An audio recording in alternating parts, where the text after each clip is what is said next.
6 million souls departed Earth's orbit on March 1st, 2159. The Earhart colonization program was the largest of its kind, intended to bring a second wave of settlers to the newly sufficient Antares Colonies. The ships entered the artificial wormhole without incident, but when the scheduled check-ins were missed, and 30 months passed without any sign of the flotilla, Earth and its fledgling colonies mourned the greatest loss of life of the modern era. But even as statues were built to commemorate their sacrifice and choirs sung to their memory, the colonists of the Earhart flotilla were alive. They had many theories as to what had gone wrong in the transition, but each was ultimately useless in the face of their unexpected, overriding reality. In place of a thriving, developed colony, eagerly awaiting their arrival, the settlers had emerged in an entirely unknown star system, a vast wilderness of alien worlds.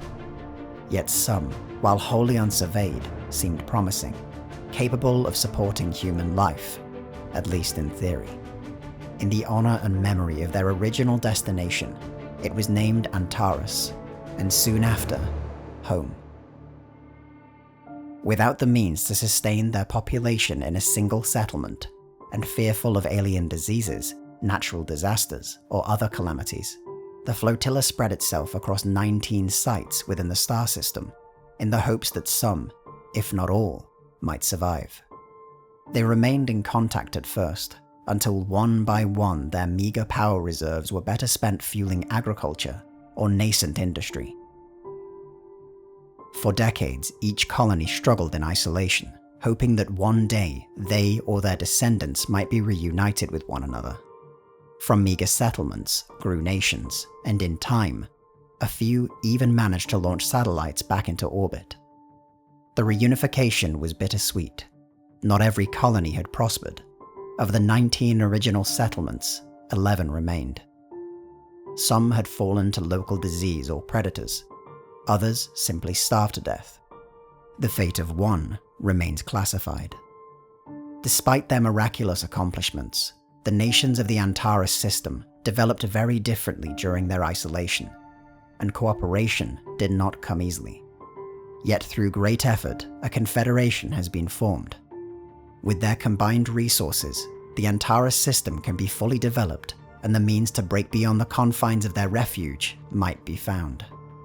Earth is still out there, and every attempt must be made to contact it. But the general public of the Antares Confederacy is not aware of every fact regarding Earth. In schools and universities, it is taught that no transmissions were ever received during the scheduled check-ins. This is not true. Over 100 messages were received before the flotilla arrived in Antares. Most were garbled and scrambled beyond recognition, but not all. Something terrible has happened on Earth, and the leaders of the Confederacy suspect that should they ever return to their home world, they might do so not as sons and daughters returning to the fold, but as liberators.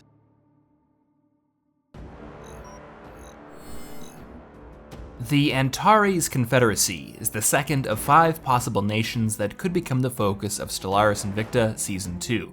If you'd like to vote for the Confederacy and find out what happened to Earth, a pledge of just $2 a month will get you access to the polls when they open this Friday. And to learn a little bit more about how this nation could work in-game, be sure to check out our Twitter and Facebook pages where we've just posted some additional information.